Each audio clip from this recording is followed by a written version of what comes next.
Hey everyone, and welcome back to another Tesla weekly video for today. I hope you're all having a wonderful weekend so far, and happy Easter Sunday to all of you celebrating.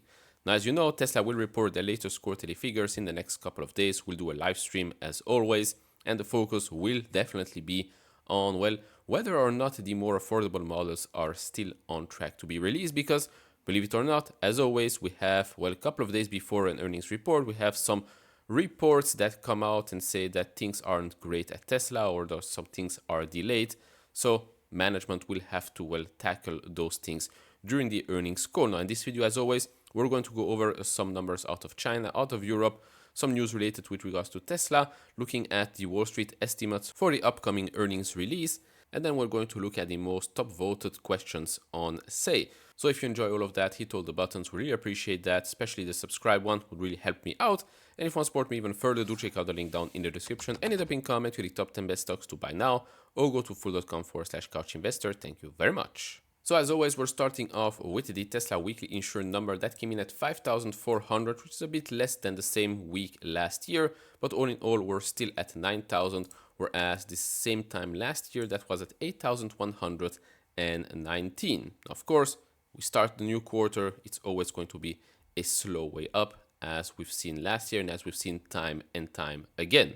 And as for March, after the Model Y refresh, we're back above 75,000 vehicles produced in Giga Shanghai, Model Y and Model 3 combined. So we are back on track, back where we should be. Of course, we can be a little bit higher, but as you can see, Model Y refresh, of course, hit the production in Giga Shanghai. We should be staying above 75,000 for quite a while. Looking at Tesla right now, Tesla stock going into the next earnings report. Year to date, we're down 36.5%. Market cap is at $776.3 billion. Trailing 12 months PE 118 and a forward PE of 95.8. Revenue growth for the next 2 years compounded, that is 14.6%, EPS 19.2%, and right now it has a free cash flow margin of 3.7%. Now, by the way, the average analyst price target sits at $311. We're now at $240. Now, if we look at the analyst estimates for, well, the upcoming quarter, this is of course on FinChat. If you want, you can use my link down in the description and in the pinned comment, you'll get 15% off. So if we look at revenue estimate, that sits, the consensus number sits at $21.53 billion. Of course, there is a wide range, as you can see, 18.6 billion to just over $27 billion, but the consensus number sits at $21.53 billion. If we look at EPS for the upcoming quarter, well, that currently sits at 42 cents. Again, the range here is 20 cents to 70 cents. And then looking at free cash flow, here the consensus figure sits at $1.336 billion, and actually the range here is quite wild. So on the lower end, we're at negative $659 million, and on the high end, we're just over $3 billion in free cash flow for the quarter. Now, currently, if we look at what the analysts are expecting Tesla to do in the next coming fiscal years when it comes to free cash flow, we can see that free cash flow for, well, fiscal 25 is expected to increase by 34.9%, then 74.9% in fiscal 26, and then another 37.9% year-over-year growth in fiscal 2027. Of course, free cash flow gets hit, lots of investments, slower growth as well. Remains to be seen. I probably expect some of these numbers to be revised on the way down because, well, sentiment has changed, momentum has changed as well. Now, yes, the more affordable models can definitely change everything. Energy side of the business is still doing very, very well. And then maybe expanding in other big countries such as India could definitely help boost the company. But that remains to be seen. And yeah, of course, Robo taxis. That's also a big question that's going to be asked during the earnings call. Now, quickly going back to the European countries, the select one, right? UK, Norway, Netherlands, Sweden, Denmark, Italy, Spain, Switzerland, Czech Republic, and Iceland. The number for last week was, well, just 600. That's actually a 50% hit week over week. And year to date in those select countries, we are down 25.4% compared to the same time last year. And you've probably already seen the reports of maybe the European Union removing the tariffs on Chinese cars.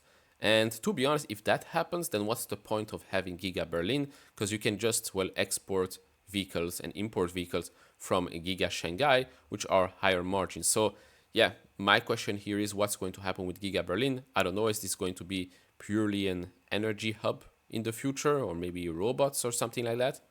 Remains to be seen. Of course, when or if the tariffs from vehicles from China are going to be lower to zero or close to zero remains to be seen, of course. So we'll see what happens with that. We've also had some nice releases of pictures here. On the left, you have, of course, Optimus, and you can see here Optimus looking at the Robo taxi car, the Cybercab for Tesla. And here on the right, we have what we should all assume is a Dojo. So who knows? Who knows? Maybe we're going to get more news on Dojo, more news on Optimus. Maybe they're going to say, oh, okay, we're going to have a big event later this year. And then last two things here, one coming from India. So Prime Minister Modi spoke with Elon Musk and talked about various issues, including the topics we covered during our meeting in Washington, D.C. earlier this year.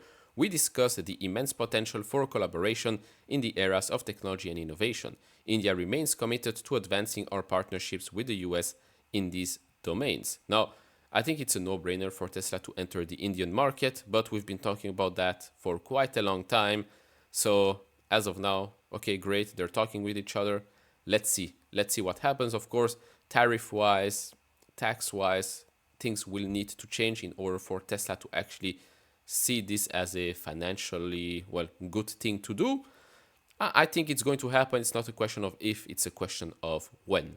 And then the last big thing here is, of course, this exclusive from Reuters, Tesla to delay US launch of affordable EV, a lower cost Model Y, according to sources.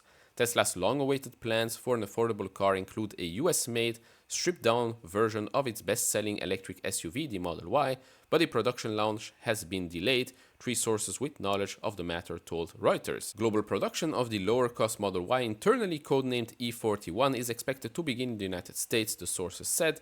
That would occur at least a few months later than outlined in Tesla's public plan, they added, offering a range of revised targets from the third quarter to early next year. So again, this is something that, well, management will have to touch on during the earnings call. I'm pretty sure that, well, either it's going to be written already in the investor deck, as always, and if not, then expect the stock to get hit quite a lot and then maybe recover or maybe not during the earnings call when these things will be addressed. Now, as you know, me personally, I was skeptical, right? I was skeptical because, well, first of all, we haven't seen any leaks yet, right? We haven't seen any leaks. So, yeah, we would all have assumed that it is a stripped down version of a Model Y and a Model 3. If it's that, then okay, maybe you don't need to see any leaks because from the outside, the difference, well, you can't really see much.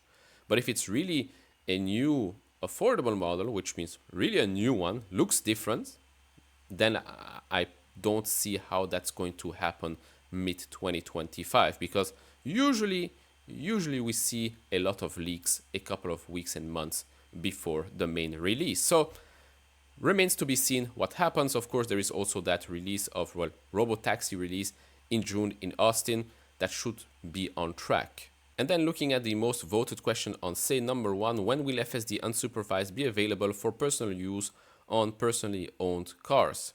Good question. Whatever timeline we get, add a couple of weeks and months to that. As always, is Tesla on track for releasing more affordable models this year, or will you be focusing on simplified versions? So basically what we just touched on right now. This is probably going to be the biggest question on the earnings call. Up next, how is Tesla positioning itself to flexibly adapt to global economic risk in form of tariffs, political biases, etc.? Good question.